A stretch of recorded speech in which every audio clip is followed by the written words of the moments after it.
আহা, পতাকাটা দেখিয়ে মনটা যেন জুড়িয়ে গেল। আরে হ্যাঁ, ঠিক বলেছো কামাল বাবু। আরে আমরা ছোট থাকতে কত এরকম পতাকা তুলতাম 15ই আগস্টের দিনে।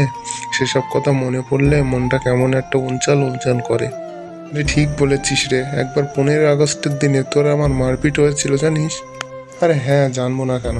আরে সে মারপিটের কোনো ব্রেক নেই বল। আরে হ্যাঁ রে হ্যাঁ, একটা রসগোল্লার জন্য আমরা দুই বন্ধু কি মারপিটটা নাই করেছিলাম। আরে দাদু, তাহলে আমি এখন আসি, আমার কাজ শেষ। আরে কোথায় যাচ্ছিস, কোথায়?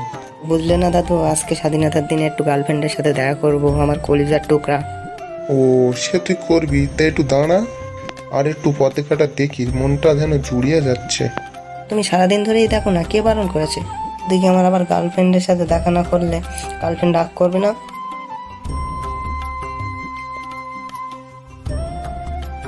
আরে ন্যাপলা, তুই এখানে আছিস? তোকে সারা গ্রাম খুঁজে খুঁজে পাগল হয়ে গেলাম। কেন রে, তোর আবার কি হলো? আমাকে সারা গ্রাম খুঁজছিলে কেন? আর বলিস না, তোর জন্য একটা দুঃখের সংবাদ আছে, তুই শুনলে পাগল হয়ে যাবি। তোর তো ভনিতা করিস না, কি হয়েছে তাড়াতাড়ি বল, এমনিতে টেনশনে মাথা গরম হয়ে যাচ্ছে। আরে তোর গার্লফ্রেন্ডকে দেখলাম ওই রাস্তার ধারে অন্য ছেলের সাথে কথা বলছে। আরে সোনালি, তুই কি সত্যি কথা বলছিস? সোনালি, সত্যি কথা একবার বল, যে মিথ্যে কথা বল।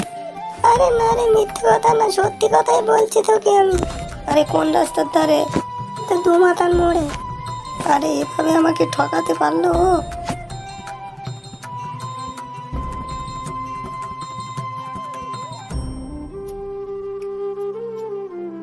আরে কোথায় যাচ্ছিস? দাঁড়া। আরে এই কোথায় যাচ্ছিস? দাঁড়া।